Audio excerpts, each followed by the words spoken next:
Whoa, baby, we got a lot of snow, a lot more snow than any of us expected for that matter. We officially had more than 7 inches of snow out at the airport. Big, heavy, wet snow and more than a foot in the western parts of town.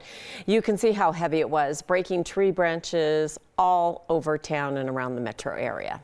Now at 4 p.m. this afternoon, the roads are finally starting to clear up a bit, but we're taking a live look. This is I-70 in Golden. You can see all of that snow is kind of piled up on the sides and smooth trekking right now in Golden. But when you look a little further north, there's still quite a few problems out there this afternoon.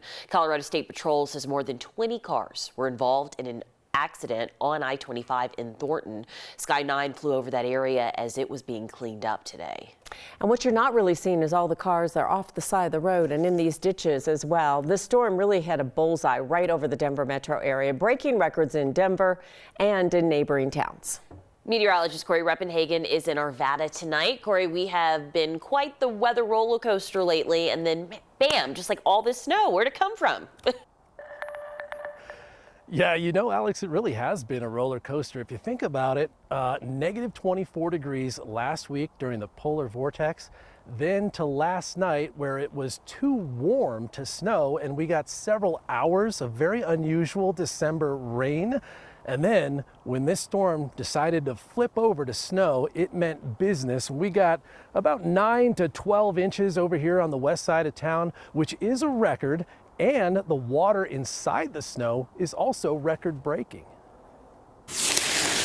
It was this nice heavy wet snow, more typical of what we see in March and April during those snowstorms than what we typically see in late December or January. Climatologist Peter Goebel says this may have been a backbreaker to shovel, but this sloppy storm was a gift to the soils. The snow will melt deep into the ground, providing water to root systems that have been lacking moisture over the past 2 years. The 6.4 inches of snow in Denver broke a record for December 28th. Although the bar of 3.9 inches in 2006 was not very high, Denver finished up with 7.1 inches total by Thursday morning. Goebel says the overall liquid water measured at Denver's Central Park was 0.83 inches. That might not sound like a lot, but it's nearly double the average for all of December. The 1.26 inches of precipitation measured in Boulder was also a daily record, and it was the 4th wettest December storm in history. Wheat Ridge and Evergreen also broke daily records. Unfortunately, this storm had a very small bullseye in Denver. The agricultural areas to the north and on the eastern plains didn't get nearly as much. The storm will, however, boost the state water supply because the southwest mountains finally got some action. We're making improvements. The San Juans went from 71% of normal a couple days ago to 90% or 91% today.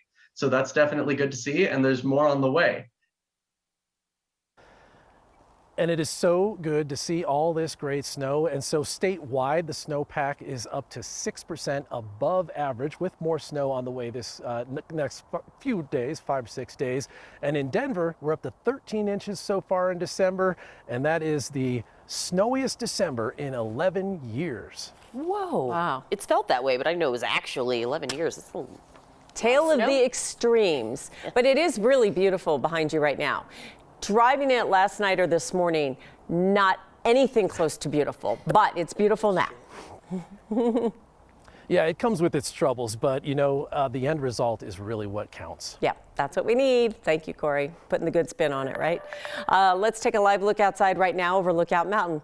This is so Colorado, is it not? It's beautiful. It looks That's like it. The sunshine, a snow globe. the mountains, yeah. I love when the bright side is when it's so beautiful, when the snow gets on the leaf. And it's amazing how much snow it can hold. It looks just so pretty, but then you see the tree branches all over the place just driving to work. I saw at least like 8 or 9 branches down, Lauren, so things that you have to be watching for today for sure. And that's exactly right. I'm so glad Corey went over the science behind it, because on my social media this morning I posted this is my favorite type of snow because it really sticks to the branches and it looks like a picture of a winter wonderland, but it can also be dangerous because that snow is very heavy. It can down those trees, it can down power lines, it sticks on the ground quite a bit, it's heavy to lift, so it has plenty of downsides, but on the flip side, it's beautiful to look at. The good news though is that we're going to start to dry out over the next couple of days, at least here in Denver. We are expecting another round of mountain snow to push in over the weekend, but in the meantime, we could take a breather. We're at 23 degrees, dry, partly cloudy. It feels like 15 out there with winds coming in from the south-southeast at 7 miles per hour.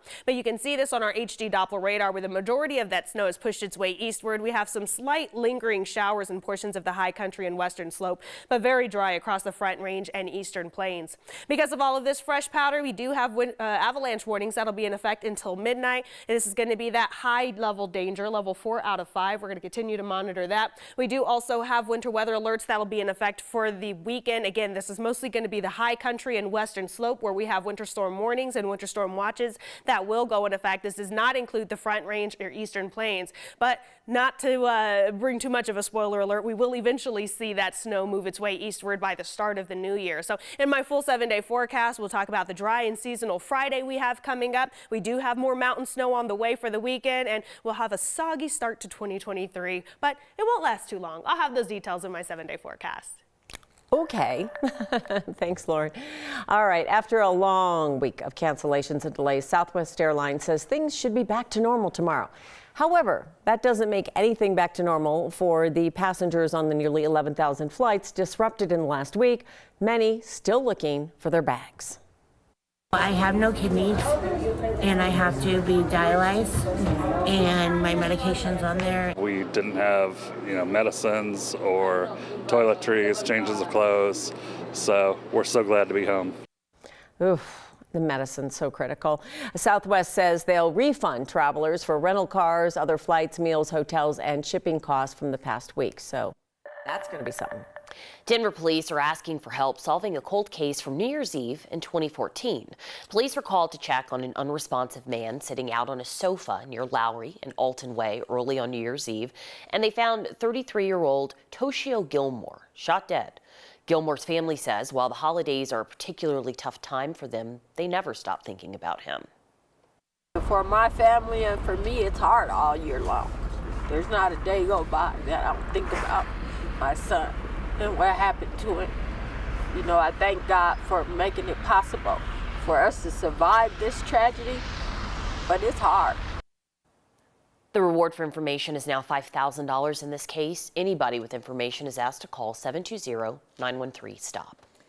Tomorrow's anniversary of the devastating Marshall Fire will make for another milestone for one of the families who lost their home. Leslie and Eric Levinson's home was one of 8 that burned to the ground in the Coal Creek Crossing neighborhood outside Superior.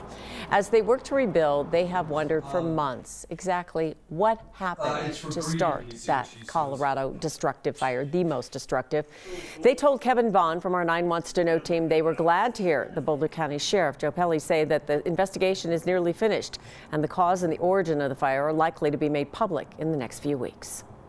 It's going to be kind of surreal but exciting to have those answers, to know what went on, how it started, and then how it got to Louisville and Superior.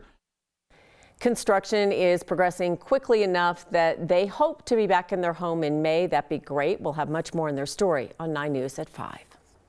Just ahead, we're checking in with the Sherpa family 1 year after the Marshall Fire. Their struggles to rebuild as the seasons change. Just ahead. Plus, a historic day on the snow in Austria as Michaela Schifrin takes another step towards cementing her legacy as one of the greatest skiers of all time.